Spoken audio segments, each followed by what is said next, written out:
Muy buenos días, jóvenes alumnos. Les saluda el profesor Luis Flores.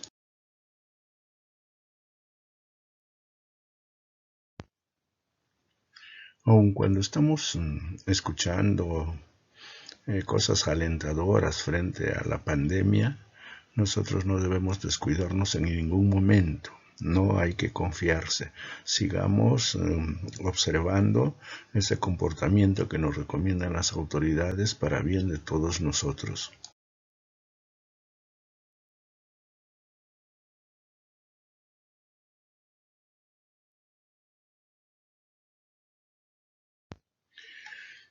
En esta clase vamos a repasar todo aquello que concierne al calor y la electricidad en la naturaleza. No olvidemos en la naturaleza, obvio que de ahí es donde nosotros podemos hacer otras transformaciones también. Y aprovecho para recalcarles que el día próximo, el día lunes, que ya se les dijo, vamos a hacer química. Por favor, tengan sus cuadernos al día, con los cuestionarios y todo ello, porque primero vamos a revisar y vamos a ir haciendo las fórmulas.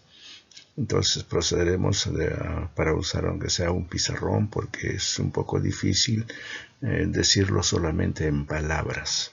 Ya no se olviden en el próximo lunes, pero ahora vamos a afianzar un poco más sobre los conocimientos del calor y la electricidad en la naturaleza.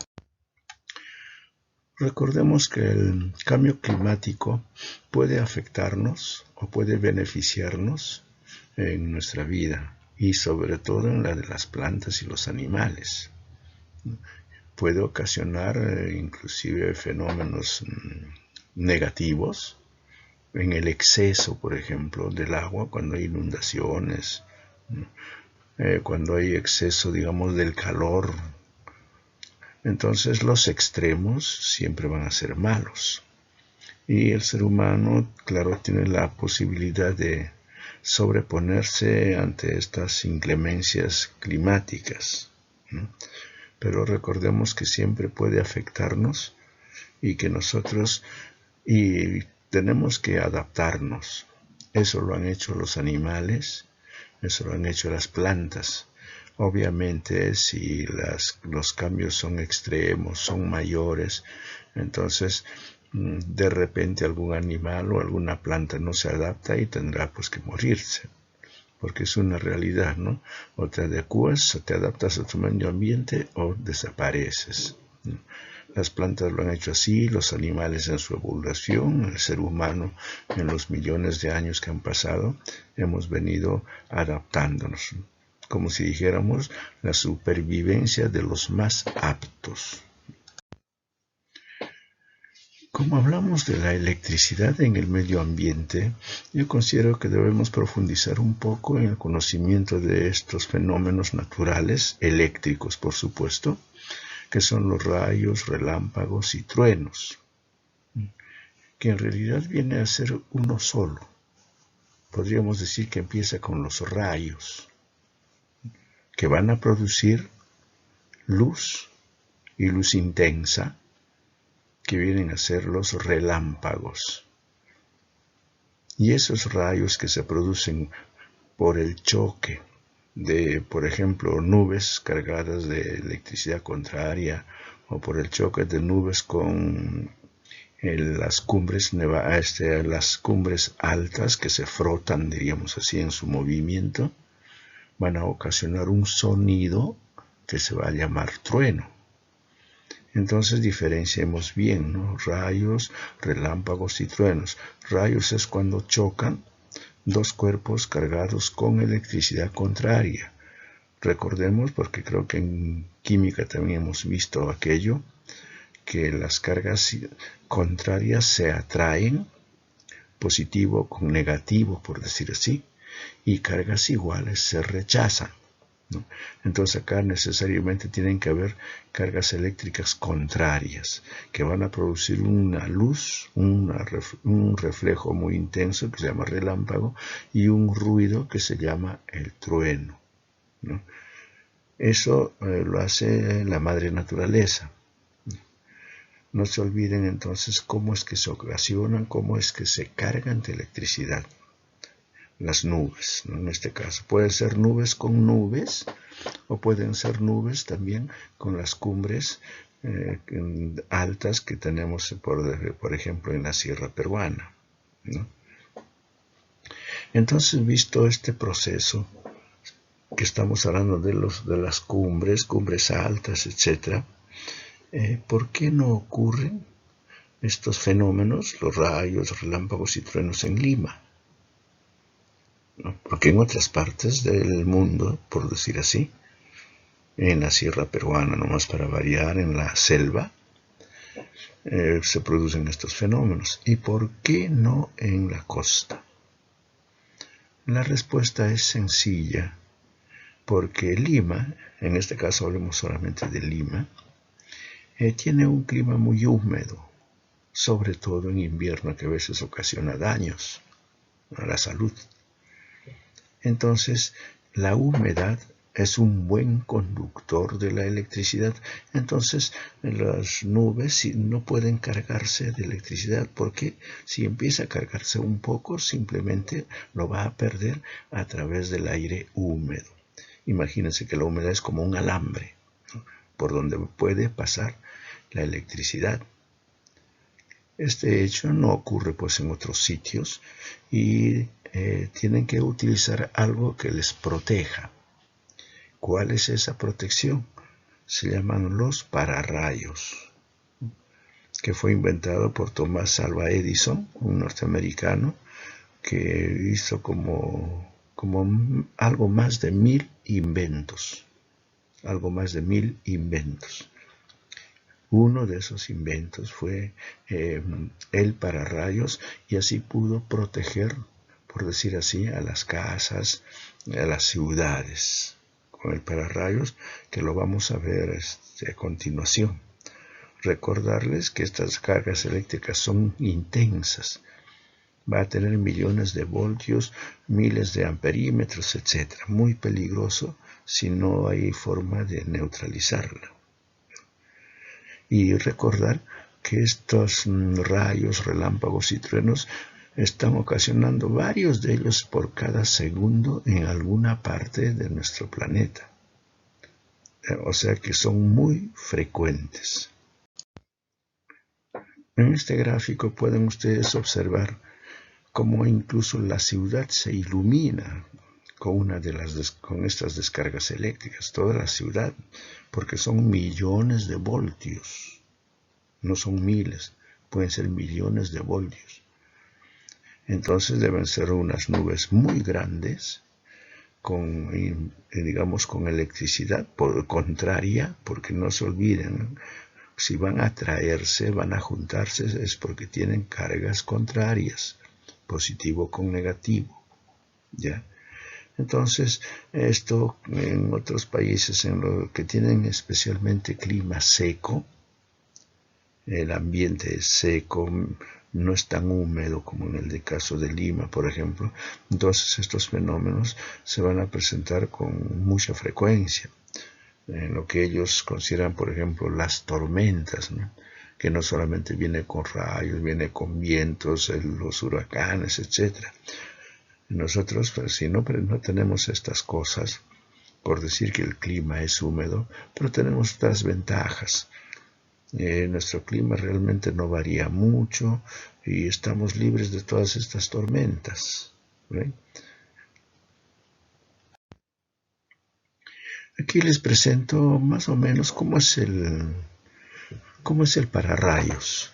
En realidad viene a ser de un metal, normalmente el cobre, terminado en punta. Fíjense el que está al lado derecho, ¿no? Esa es la punta, diríamos, del pararrayos. Y por esas puntas, precisamente, si es de la Tierra, por ahí va a salir la electricidad contraria, se va a neutralizar, ¿no?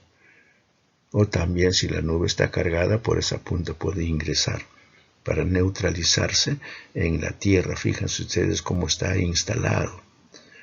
Lo que primero tiene que hacerse es colocar en la parte más alta del edificio, ¿no?, conectado por alambres gruesos, ya bueno, eso ya es técnicamente sabido, y que tienen que enterrar, digamos, el extremo de ese alambre y de ser posible en sitios húmedos. Fíjense ustedes, va hasta la parte subterránea y para dispersar la corriente en el subsuelo.